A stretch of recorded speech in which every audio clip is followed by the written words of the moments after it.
What's up guys, it's Head Coach Stacy, Bama Burr of Bama Brick Squad Training, here to share some upper body warm-ups with you guys. One of the biggest things I get, people always ask me questions, regarding different kinds of injuries that they've had, different things that they have problems with warming up, tightnesses in different areas. I think that everybody is a little bit different, but I'm going to show you guys an upper body warm-up protocol that has definitely helped me. These are called T-spine rotations, and I really love these, especially whenever I'm, going to be training chest or any kind of pressing, because I make sure I get good and loosened up in that upper back for sure. So one thing, when you're in the quadruped stance, you want to make sure you take arm behind the neck and then drive the elbow towards the opposite elbow. Reach across and stretch, and then coming up top, try to open up, really get that chest opened wide as you can, and that's where you'll see your limitations in your mobility. The next exercise that I like to incorporate after that, they're called cat camels. I usually do these after T-spine rotations just because I'm already in the same quadruped stance. Here, think about letting all your air go, decompressing the scaps, and then pushing back in up top. The reason why they call it a cat camel is because you're thinking about creating that hump in your back.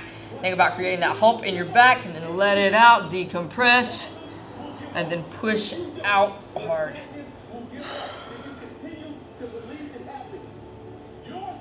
You can do these several different ways, but this is my variation of the band Cuban press. So you're going to start with your feet over the bands, then you're going to go reverse curl up, and then think about pressing above the head. Bringing you back down, reverse curl down, and repeat, reverse curl, press over the head. And when you press over the head, make sure you're thinking about extending those lats, making sure you're stretching up top. Then you bring it back down, same control. Reverse curl, press, stretch, bring it back down. I do 2 to 3 sets of 15 to 20 of these, depending on the tightness of the band. This is a very light band, so some of you guys, if you have one that's a little bit thicker, maybe the red from Elite FTS, check those bands out. This is one of the, I think they're the micros from Elite FTS. This is your classic band pull-apart move that we're going to do after the Cuban press, and you can do this in 3 different ways. I'm going to show you guys. A lot of people, they'll think the band pull-apart is just easy. You just go in here like this, right?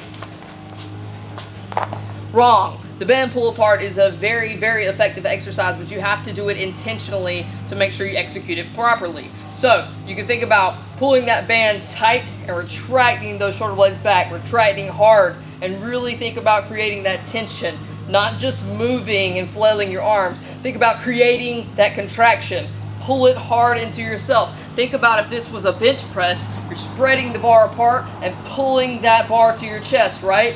You're retracting shoulder blades back, so you're mimicking a bench press on this band pull apart. You can also change the band pull apart in the direction of where you're pulling back into yourself if you want to change the level of difficulty or just change the way that you're hitting the muscles. One of the last exercises that I showed you, the band Cuban press, one of the things I was talking about overhead was thinking about stretching really hard with the lats. Well, what we're going to do now is really going to seal the deal to kind of finish, your primers for your upper body workout. I like to do these kind of things before any press workouts. I'm going to finish off really getting a good stretch and contraction with the lats, doing single arm, lat pull downs with a band. I'm going to show you what I'm talking about. And so to set up that single arm lat pull down with the band, what we're going to do is we're going to lasso and wrangle that band on top of a power rack, and then we're going to take and get set up, pull that tension down, and I want you to get down on one knee on the side of the arm that's stretched out, right? Because what that's going to do is that's going to create a line